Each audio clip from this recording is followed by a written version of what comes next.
Hi everyone.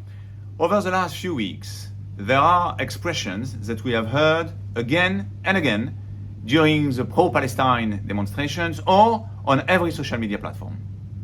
We've heard it in America, in Canada, in England, in France, in Australia, in the Middle East, all over the world. These are Palestine from the river to the sea, Palestine is Arab, or more commonly, Free Palestine. When people say those things, they express the fact that the land they call Palestine has been stolen by Jews. This is a belief which is certainly shared throughout the entire Arab and Muslim world. But we are facing a paradox here. And the paradox lies in a religious book, the Muslims' most sacred book, the Quran. In Surah number 5, verse 21, we read the following. Moses speaks and says, "My people, enter the holy land that Allah prescribed to you, and do not turn your back on her for fear of leading to your ruin." The verse is pretty clear to me. The land of Israel belongs to the Jews as promised by Allah. But some people will say that I'm not qualified to interpret the Quran, which is true. So let's hear at what some Islamic scholars have to say about verse 21 in Surah number 5.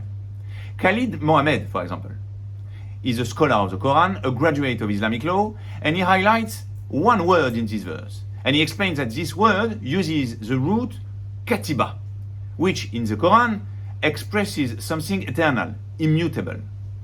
He gives another illustration of it when the Quran explains that fasting is obligatory during Ramadan. Again, the Quran uses the root kutiba, which expresses the same sort of agreement, something eternal, immutable. Other scholars go in the same direction. Ibn Kathir, Mukati ibn Suleiman, but there are scholars who go even further.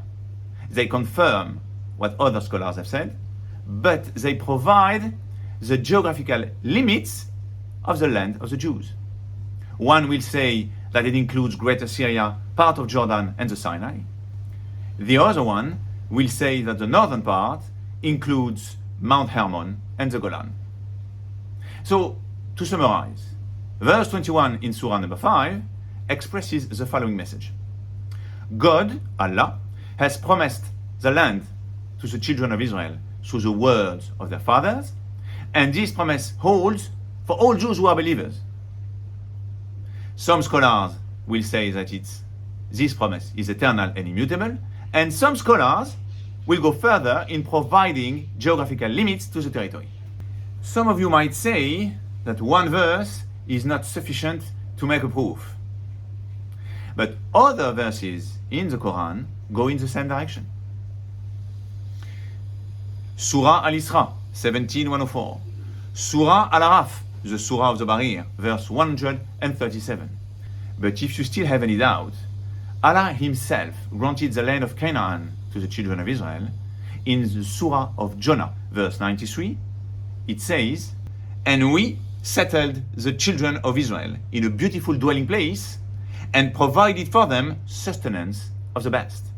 So from an Islamic point of view, Jews are the legitimate owners of the land Allah gave to them.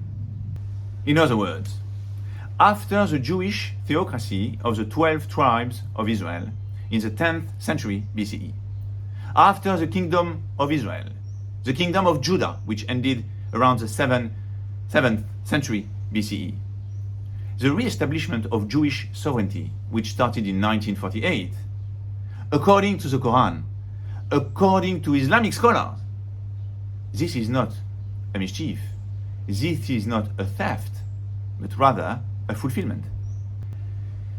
The Muslim community has been lied to, has been betrayed by its leaders. For decades in the Arab and Muslim world, political and religious leaders, organizations have chosen a narrative revolving around the destruction of the Jewish state, only to distract their own citizens from the political and social situation. I'm not asking my fellow Muslims to love the Jews or the state of Israel. I'm simply asking them to start believing in what's written in their holy book, the Quran, which it seems to me is Zionist. Take care, everyone, and see you soon.